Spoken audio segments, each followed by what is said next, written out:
नमस्कार. अवधूत ज्योतिष कार्यालय. मी सागर संजय जोशी.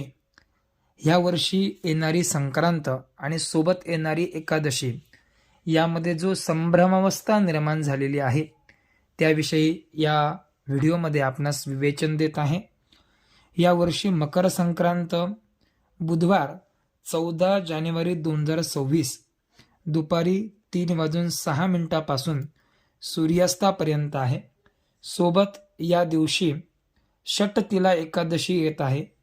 खरं तर हा 11 वर्षानंतर येणारा एक दुर्मिळ आणि अत्यंत शुभयोग आहे, ज्यामुळे सूर्यदेव आणि श्री विष्णू दोघांची कृपा आपणास प्राप्त होते. या दिवशी तिळदान करणे, गूळ दान करणे आणि पवित्र नद्यांमध्ये स्नान करणे अत्यंत फलदायी मानले जाते. तसेच या वर्षी या संक्रांतीच्या निमित्ताने एकादशी तर आहेच, त्यामुळे आपल्याला फलप्राप्तीही अधिक प्रमाणामध्ये प्राप्त होणार आहे.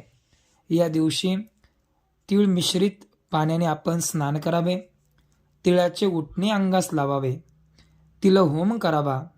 पितरांचा आशीर्वाद प्राप्त होण्यासाठी विशेष तिळाचे तर्पण करावे, तिळ भक्षण करावे आणि तिळदान असं 6 प्रकारे या तिळाचा उपयोग केला जातो. या संक्रांतीचे जे मुख्य फल आहे, त्या संक्रांतीचे वाहन वाघ असून उपवाहन घोडा आहे. पिवळे वस्त्र परिधान केलेले आहे आणि हातामध्ये गदा घेतलेली असून केशराचा टिळा लावलेला आहे. वयाने कुमारी असून ती बसलेली आहे आणि वासाकरता हातामध्ये जाईचे फूल घेऊन पायस भक्षण करत आहे. या दिवशी या संक्रांतीच्या पर्व काळामध्ये आपण दात घासणे, कठोर बोलणे, वृक्ष गवत तोडणे, गाई म्हशींची धार काढणे, कामविषय सेवन करणे हे सर्व कामे वर्ज्य करावीत. एकादशी जरी असेल तरी आपण तिळगुळ मात्र खाता येतो. रथसप्तमीपर्यंत आपण हे तिळगुळ कधी देखील भक्षण करू शकतो. या दिवशी विशेष महिलांनी जे दान करायचे आहे ते म्हणजे नवे भांडे, गाईला घास, अन्नदान करावे, ब्राह्मणास तिळपात्र, गूळ, सोनं, भूमी, गाय, वस्त्र इत्यादी आपण यथाशक्ती दान करावे. यामध्ये आपण जे वाण देत असतो, हे वाण देत असताना देखील त्या वाणाच्या समोरच्या व्यक्तीला उपयोग व्हावा असंच आपण ते वाणाचं दान करावं.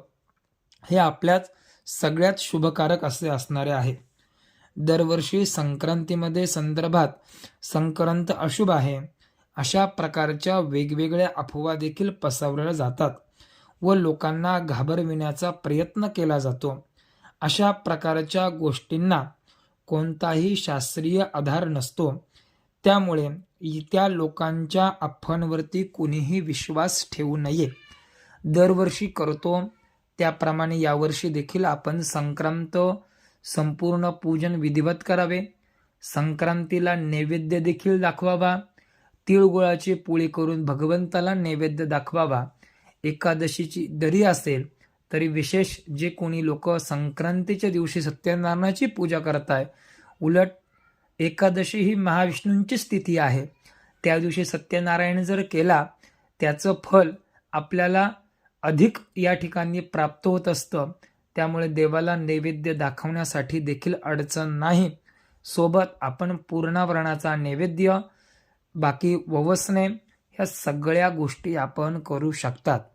जर आपल्याला एकादशीचा उपवास असेल तर फक्त महिला मंडळींनी तो प्रसाद दुसऱ्या दिवशी भक्षण करायचा आहे. बाकी सर्व लोकांसाठी ही संक्रांत शुभकारक आहे. कुठल्याही अफवांवरती आपण विश्वास ठेवू नका. सगळी संक्रांत शुभ आहे.